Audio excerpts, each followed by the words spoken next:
जय श्री महाकाल। भगवान शिव के गले में जो खोपड़ियों का माला स्थित यह माँ सती की कई जन्मों की है। यह सब बातें मैं नहीं कहा, अपितु अन्य व्यक्तियों का कहना है। वैष्णव लोग भगवान कृष्ण का सेवा करते करते जब शरीर का त्याग करते हैं, वह शरीर के मुंडों खोपड़ियों को भगवान शंकर अपने गले में धारण करती हैं। ऐसा मैं नहीं कहा, अपितु शिव सती विरोधी अमोघ लीला दास ने कहा है। ये सब बातें सत्य अथवा सत्य ये निर्णय केवल वेद शास्त्र ही करते हैं। हाँ, ऐसा हो सकता उन सबों का स्वार्थवश व्यक्तिगत मंतव्य हो सकता, किंतु सत्य प्रमाणित सर्वमान बातें नहीं। आप सभी बंधु बांधियों आओ परम सत्य देखते शास्त्र क्या कहते हैं। परमात्मा शिव किसके मुंडों की माला धारण करते हैं। त्वं च महादेव मुंडमाला कथम कृता अनादि निधनो धाता सृष्टि संहार कारकः। माँ पार्वती स्कंद पुराण के प्रभास खंड में भगवान शिव से पूछती हैं, हे महादेव सृष्टि संहार कारक, हे अनादि निधन, कृपया मुझे बताइए यह आप जो गले में मुंडमाला धारण किए हैं यह किन किन का है।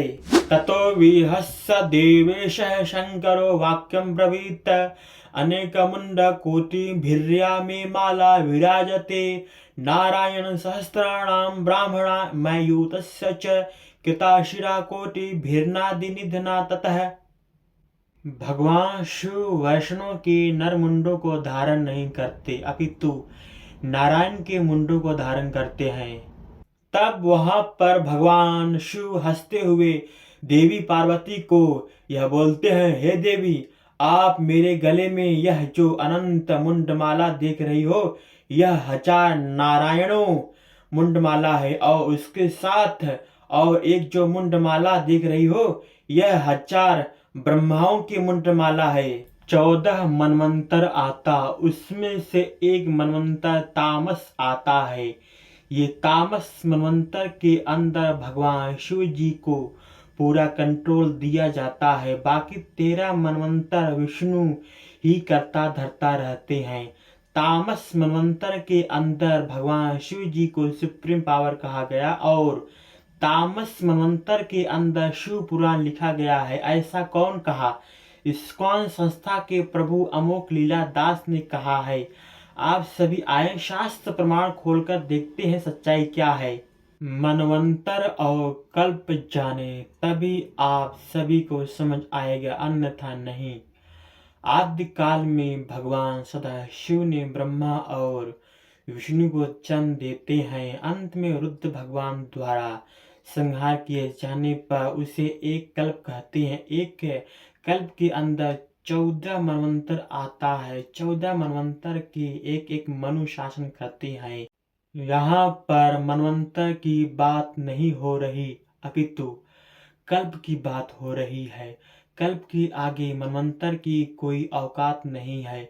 ऐसे अनेक असंख्य करोड़ों खरबों और अनंत कल्पों में भगवान शिव से नवीन नवीन विष्णु नारायण और ब्रह्मा का जन्म होता रहता और कल्प की अर्थात सृष्टि महाप्रलय के समय में मृत्यु को प्राप्त होते रहते हैं।